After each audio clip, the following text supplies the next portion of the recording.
What's up, Zach Oates here, author, entrepreneur, and customer relationship guru. Welcome to Give an Ovation, growth strategies for restaurants and retailers, where we find industry leaders to share their secrets to grow your business. This podcast is sponsored by Ovation, the actionable guest feedback tool that works on or off premise and is easy, real-time, and actually drives revenue. Learn more at ovationup.com. Welcome, everyone, to another episode of Give an Ovation. I am here with Mark Kelnhofer. Mark, thanks for being with us, man. Hey, thanks for having me today, Zach. Absolutely. Just a little bit about Mark, if you don't know him. And if you don't, I am sorry, because you should. Let me tell you about Mark. He is a speaker, author, the president and CEO of Return on Ingredients and the Restaurant Institute. He has lectured at more universities than I have been to. And most recently, he has become a certified bourbon steward. Yeah, isn't that awesome? Yeah, I did. I'm I saw that on always LinkedIn. trying to do something to add to the credentials. Yeah, exactly. I know you go to his LinkedIn profile and you see all the places that he has lectured, and it is like dizzying. It's like a what most people look at that many schools to apply to, and he's lectured at that many schools. So right now I'm part of not only the Ohio State University, but Georgetown University's Global Hospitality Leadership Program. So it's kind of unique that I teach at both at the same time. Yeah. Both hospitality related. Well, so Mark, why don't you tell us a little bit first before we jump into things? What does Return on Ingredients do? Who do you help? And why do people work with you? Right. So I started Return on Ingredients in 2009. It's really a consulting company that specializes in cost identification, cost management, and manual engineering services. And so what we do is we really take a manufacturing or a managerial accounting approach to recipes. So instead of just looking at the ingredients, we're actually looking at the ingredients, the labor, and the overhead to come up with the total cost for every menu item. And it's really not that hard to do. But once you have that, it's a very powerful thing, because now your whole menu engineering changes. It's all about profit and driving cash. And at the end of the day, that's what it's all about. We want to see success. We want to be able to grow the companies.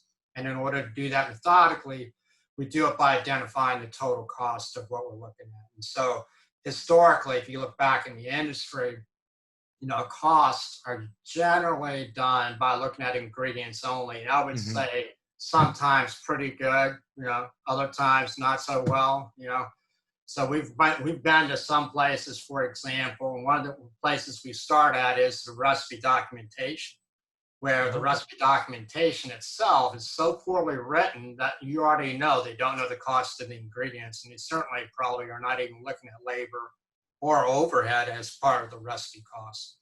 So it's a specialty that we have. We really do that for emerging chains. We help them grow. It doesn't mean that we don't have some mom and pops we do this for, but emerging chains is our sweet spot because we want to help them eventually become a chain. And by doing that, we're doing it in a much more methodical way, much more data driven. And we make sure at the end of the day that we're making money and we're increasing cash. Because I totally see that, Mark. I mean, as I look at the story goes of there were two brothers who were selling watermelons. They were buying them for $1 each. They were selling them for $1 each. At the end of the day, they looked at their wallets and they were like, the one brother turns to the other and says, "You know what we need? A bigger truck," right? Without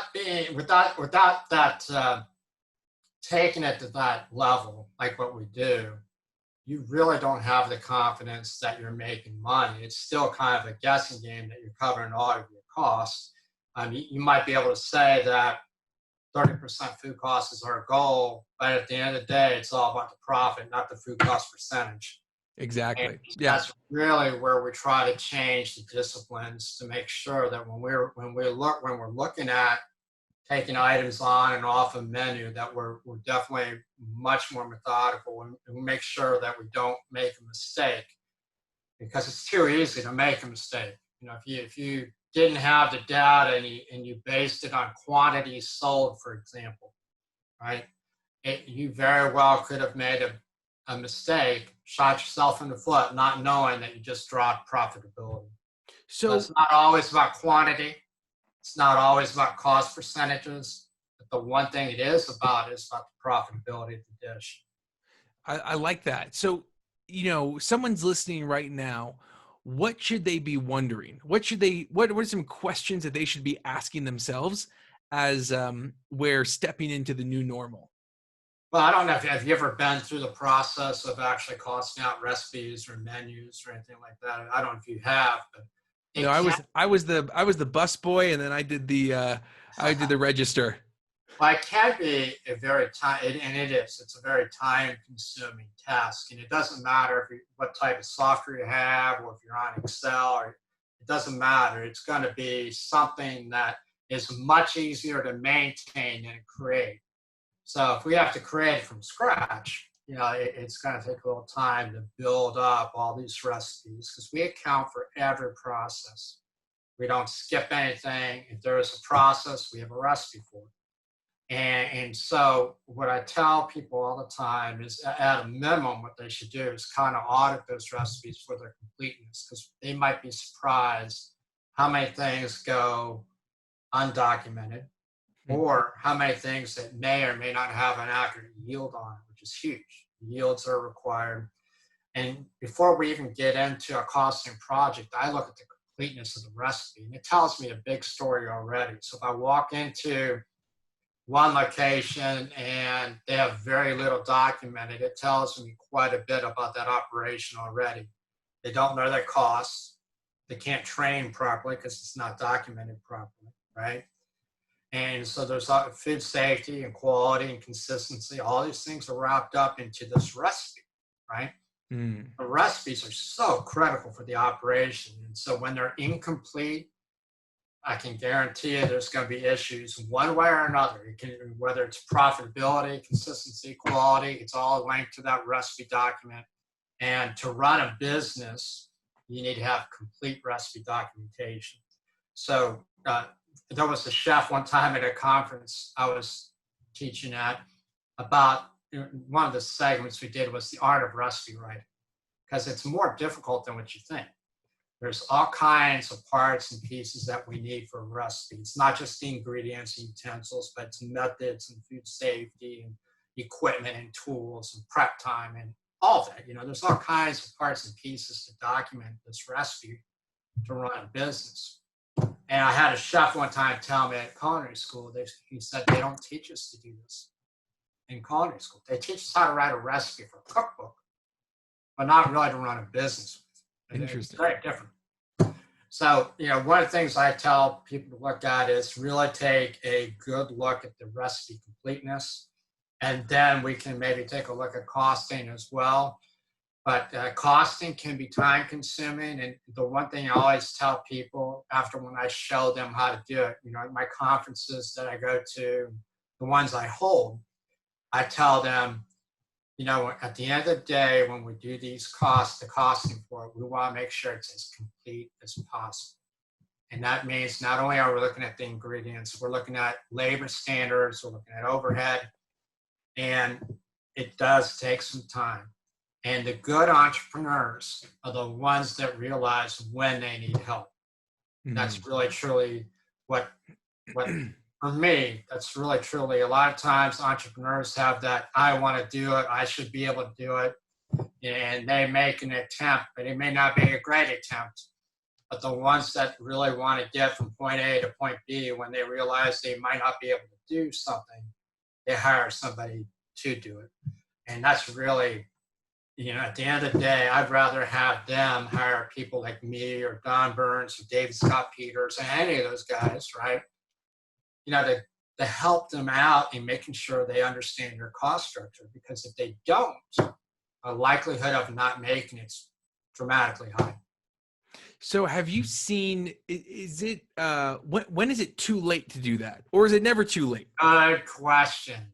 Well, I don't know if there's a hard answer to that. So I'm going to answer it like this. My first client in 2009, was a high-end fine dining restaurant that contacted me, and they were losing money. So of course, what's the first thing I look at? The recipes, right? The recipe documentation is the first thing I look at when I go into any operation. And when I went into that operation, they didn't have any recipes. So that tells you right out of the gate, don't know cost, can't train, quality, consistency, all of that, right? And they were losing money. I found out through their income statement, they were losing money for 6 months straight. And I said, it may already be too late, because when you have quality and consistency issues for that long, it may be very difficult to turn that business around. And so there is a discipline to go through and actually create these recipe costs and develop a profitable menu. But there's something to be said also for how long can you continue on with the lack of quality or consistency, and because it hurts your business every time.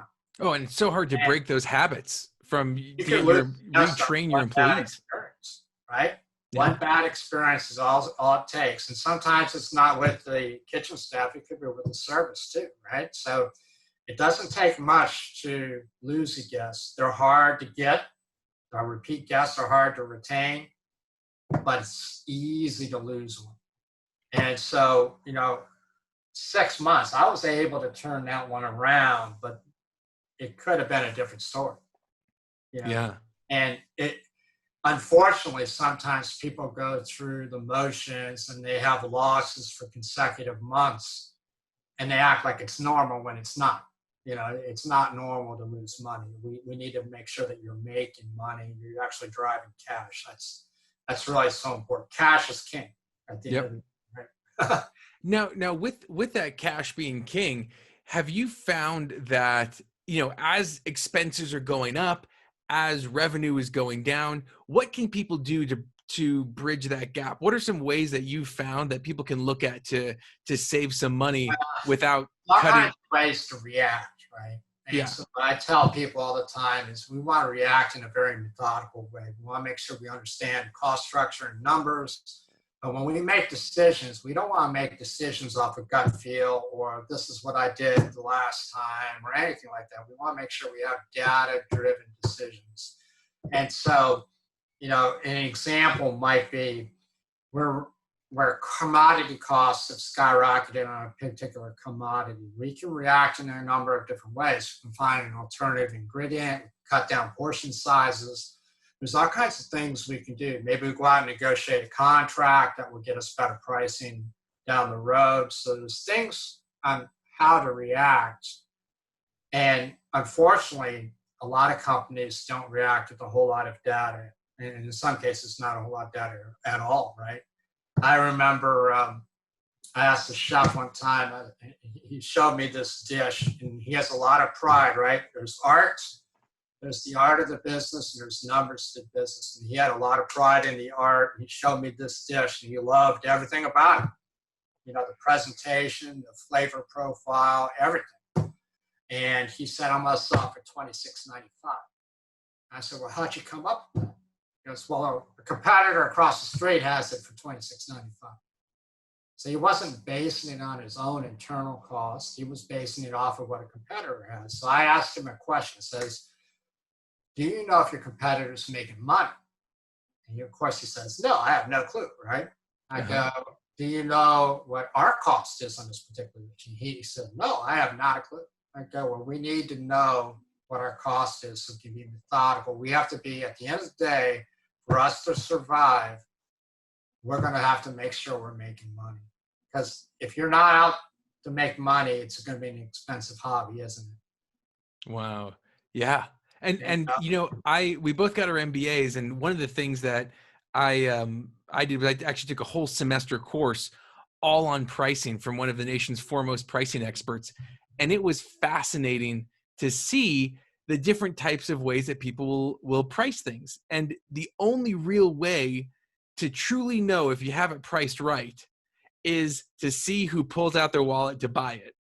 And you get to a certain point that once, you could increase the price, and typically outside of like safety and certain experiences, the more you increase it, typically the less people buy it. But then you have to hit that breaking point where it peaks and curves down, where there's less people buying, so few people buying it that you're not making the money. So to find that, I've seen cases where where I've been at, where in the past what they did, the answer was always to increase price, right? When I said, well, that's not always the answer. There's all kinds of other things we can do, because if we can reduce costs somewhere, then we also increase profitability, right? Without raising price. exactly. So a lot of times you can't, although price is one way to increase profits, right? You increase your price. It's not the only answer. And so this particular restaurant company, that was like the answer every time: price, price, price, price. And eventually I said, you know what? Looking at your history of price increases, you've almost priced yourself outside the concept, meaning that they were a fast casual, but now the price point's at a point where you're almost fine dining, right? Yeah. You've got a price point where it's way much higher. The value perception is lower, right? Volumes are going to drop, which they did. Repeat customers dropping. So you got to be careful about pricing for sure, and the number of times that you can increase price, because the guest perception and the guests are not, they realize when price increases happen. You may not realize it, but they realize it. They know for sure when a price is going up on their favorite dish, Yeah. And so, I always tell this story about, I had this client that boosted the price of their coffee from $2.95 to $3. And you would have thought World War III happened. Right? Because that many people were complaining about it. I can't believe you raised the price of my coffee. It was a very noticeable price increase. Because you broke a price barrier, right? It went from a $2.95 hit the $3 point. Very noticeable. And so I guarantee you, they would have had a much less feedback if they just would have gone to $2.99 instead of exactly $3. Right. Yeah. So I've seen also where there's been wacky pricing. So I'll give you an example where, let's say they did ingredient costing, and their goal was 30% food cost. So they just take whatever the cost is, divide by 0.3, and wherever it lands, that's the price, right? And so you'll see these menus that says $12.92, right, or $13.37, and just these pricing amounts that make no sense at all, right? They just, wherever it lands, they went and they publish it that way. Yeah. So it's interesting how people choose how they price something. Well, and Mark, as a final word, because we definitely have to have you back on this podcast. I know you are just like a treasure trove of knowledge and tips. But what would be, for this podcast, what would be your final piece of advice to listeners and viewers? Well, since this is really, we're talking about cost management pretty much with the ingredients and labor and overhead, it's not that difficult to get there. So I would say, for now, in the environment that we're in, cost structures now have changed dramatically, right? And so we have to make sure, we have to go revisit what that is for us. We have to actually, although our ingredients may not have changed that much since all this has happened, the piece that has changed a lot is the overhead piece, right? And so people don't really look at that a whole lot. And I always tell people this, that since I started doing this in 2009, it used to be, way back then, it used to be ingredients was the top cost, direct labor is the second, overhead was the third largest cost, right? And I think now that has changed completely. I really think that the labor piece now is probably the larger piece, maybe even overhead, second largest, and the ingredients are the last piece, the cheapest piece of cost. And so we really we have to change people's mindsets in making sure that when they're looking at recipe costing, it's not just about the ingredients. And if that's all they're looking at, they're probably looking at the smallest piece, right? And they're not really looking at the two pieces that are going to cause them more heartburn, which is the overhead and the labor that they have. especially on the labor side, we got to increase minimum wages, sometimes those minimum wages doesn't even matter. You have increased rates just because of the market they're in. And of course, benefits are higher because of that too. And then the overhead is something that people very rarely look at, but they control. There's fixed overhead and variable overhead. They do control some overhead costs that we can respond to. They can't respond to depreciation and not a whole lot can they respond to rents or leases, but maybe they can negotiate some relief there. But there are variable components of overhead that they can have an effect on. And those are the parts and pieces I think we've got to start looking at to help these restaurants make it through, who knows how long this new normal is, but to make it through and be profitable under a new model is really what they have to do. Love that. If they don't know how to do it, they really should ask for help, because I think that this may last longer than what we think. And we want to make sure that under the new model, they're able to drive cash and profitability. Yep. Absolutely. So here are my 4 takeaways. 1, make sure you measure the most important thing, which is profitability, and look at that holistically. Labor, ingredients, overhead. It's not just one of those things. 2, document recipes in detail. Really look at it in terms of imagine that you're going to open up 100 new locations next year. What do you need documented to make sure that those locations are successful? 3, make data-driven decisions, not off of your gut, not off of what happened. We're in new territory here, baby. And number 4, reevaluate cost structures. Now is a good time. If you haven't done it, do it now, because don't want it to be too late. I think that's dead on, and maybe you can have me back again for I can talk about the art of recipe writing, and we could talk 15 minutes just on the recipe documentation with all the details, and maybe that'll be something that will help your group too.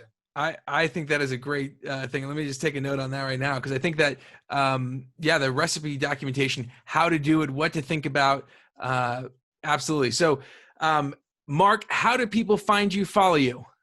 Yeah, so I have 2 websites. One is returnoningredient.com. The other one's restaurantinstitute.com. And they can follow me on Twitter as well at ROI Ingredients. And then also I have a publication called Food, Beverage, and Labor Cost Control Quarterly. So if you go to fblmag.com, that's a free subscription. So I invite your group to subscribe to that as well. And then, of course, my phone number, they can reach me. I'm the most accessible person in the United States, maybe 614-558-2239. They can call me anytime. Awesome. Mark, thank you so much for coming on. Today's ovation goes to you for helping these restaurants figure out their cost structure, for improving, for helping everyone to stay alive and stay fed. Appreciate you, Mark. Yeah, appreciate it, Zach. We'll touch base soon. Okay. Glad you were with us today, and thank you. Thank you to the risk takers, the troublemakers, the crazies who are keeping this world clothed and fed. You're the ones who deserve an ovation. Again, this podcast was sponsored by Ovation. To see how we can help you grow your business, go to ovationup.com. Don't forget to subscribe, and as always, remember to give someone in your life an ovation today.